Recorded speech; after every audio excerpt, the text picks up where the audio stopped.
ঠিক আছে, বলছি রামপুরহাটের আশিস বন্দ্যোপাধ্যায়ের কি বলবেন? মৃত্যু অবশ্যই অত্যন্ত বেদনাদায়ক এবং দুঃখজনক।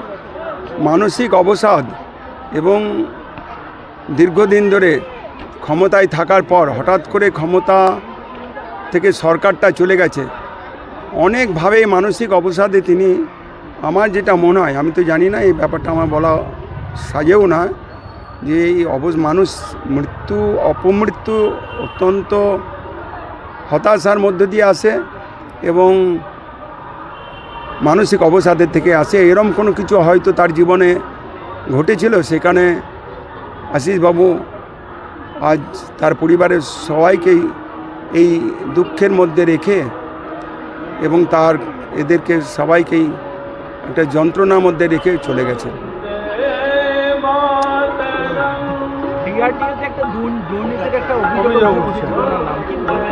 দেখুন, এখন সেটা আমি এই মুহূর্তে টিআরডিএর এই ব্যাপারটার গোটা ব্যাপারটা আমি যদিও প্রথমে একটা মিটিংয়ে গেছিলাম, যতক্ষণ না জানতে পারবো বা তার কিছু সঠিক তথ্য প্রমাণ আমাদের কাছে হাতে আসবে, তখন সেই অভিযোগ আমার ওকে আনা উচিত হবে না এবং সেটা আমি মনেও করি না। টিআরডিএতে কী ধরনের দুর্নীতি হয়েছে বলে আপনি জানেন? প্রচুর টাকা দুর্নীতি। আমি প্রথম দিনে মিটিংয়ে গিয়ে দেখলাম তাদের জেনারেল ফান্ড শূন্য প্রায়, এবং অনেক বড় বড় বিল্ডিংগুলো যেগুলো হয়েছে সেখানে পারমিশন না নিয়ে হয়েছে। বাঁ পথে অনেক, মানে অন্যদিকে বাঁকা পথে অনেক টাকা নিয়ে সেই জায়গাগুলো বিল্ডিং হয়েছে এবং অনেক অনাদায়ী রয়ে গেছে, যেখানে টিআরডিএর আন্ডারে যে সব ব্যবসাগুলো করে এবং যার নিত্য কালেকশন হওয়া উচিত ছিল এবং টিআরডিএর ফান্ডটা আরও স্ট্রেংথ দেওয়া হতো, সেটা হয়নি, কিছু গোলমাল হয়েছে।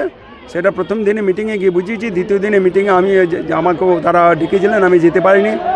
টিআরডিএর একটা দুর্নীতি আছে, কিন্তু এই দুর্নীতির সঙ্গে কারা জড়িয়ে এবং কীভাবে আশিসবাবু জড়িয়ে ছিলেন কিনা এটা আমার পক্ষে বলা সম্ভব নয়। যারা জড়িয়ে আছেন তাদের ব্যবস্থা অবশ্যই হবে আইনি পথেই।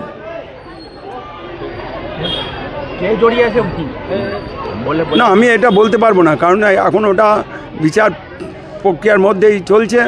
অতএব এটা যতক্ষণ না পরিষ্কার করে জানতে পারবো ততক্ষণ আমি কারোর বিরুদ্ধে এরকম করে হঠাৎ করে সেই দায় বা দোষ চাপিয়ে দেওয়ার জন্য আমি প্রস্তুত নেই।